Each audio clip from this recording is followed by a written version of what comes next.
Welcome to I news. వంట నూనె కొనేవారికి మహారాష్ట్ర ప్రభుత్వం బిగ్ అలర్ట్ ఇచ్చింది. ఇకపై లూజ్ గా అంటే ప్యాకేజ్ లేకుండా అమ్మే వంట నూనెను కొనలేరు. Maharashtra food and drug administration FDA రాష్ట్ర వ్యాప్తంగా 14 అంశాలతో కూడిన కొత్త ఆదేశాలను జారీ చేస్తుంది. తయారీదారుల నుంచి డిస్ట్రిబ్యూటర్లు, రిటైలర్లు, ఆన్లైన్ విక్రయదారుల వరకు మొత్తం సప్లై చైన్ పై ఈ నిబంధనలు వర్తించనున్నాయి. అసలు ప్రభుత్వం ఎందుకు ఇంత కఠిన నిర్ణయం తీసుకుంది?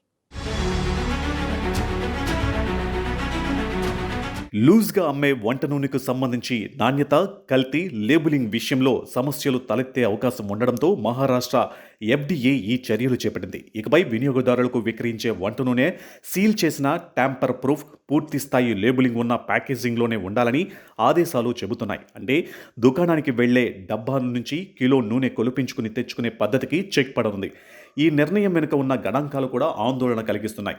2025-26లో మహారాష్ట్రలో FDA 1247 వంట నూనె శాంపిల్స్ను పరీక్షించింది. వాటిలో 1142 శాంపిల్స్ ప్రమాణాలకు అనుగుణంగా ఉన్నట్లు తేలగా 77 శాంపిల్స్ సబ్ స్టాండర్డ్గా, 13 శాంపిల్స్ మానవ వినియోగానికి అన్సేఫ్గా, 15 శాంపిల్స్ మిస్ బ్రాండెడ్గా గుర్తించారు. అంటే పరీక్షించిన ప్రతి శాంపిల్ సురక్షితంగా ఉందని చెప్పలేని పరిస్థితి కనిపించింది.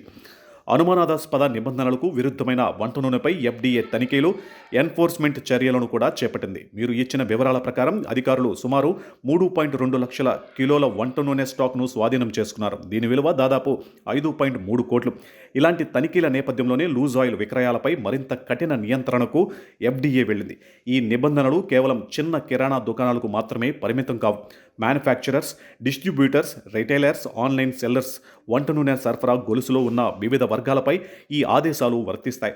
ప్రతి దశలోనూ నూనె నాణ్యత, ప్యాకేజింగ్, లేబులింగ్పై నియంత్రణ పెంచడమే FDA లక్ష్యంగా కనిపిస్తుంది. ఇక మహారాష్ట్రలో వంట నూనె కొనేటప్పుడు వినియోగదారులు కూడా ప్యాకెట్పై ఉన్న వివరాలను పరిశీలించడం చాలా ముఖ్యం.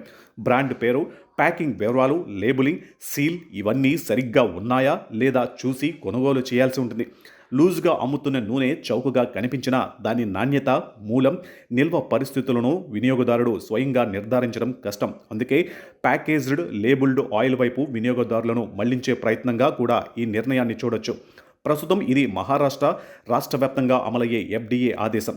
మహారాష్ట్ర FDA రాష్ట్రంలో ఆహార భద్రతా చట్టాలు, FSSAI నిబంధనలను అమలు చేసే ప్రధాన నియంత్రణ సంస్థ.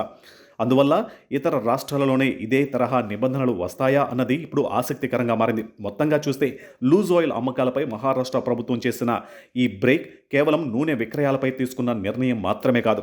ఆహార నాణ్యత, కల్తీ నియంత్రణ, వినియోగదారుల భద్రతపై ప్రభుత్వం మరింత కఠినంగా వ్యవహరిస్తుంది అని అనడానికి ఇది సంకేతం.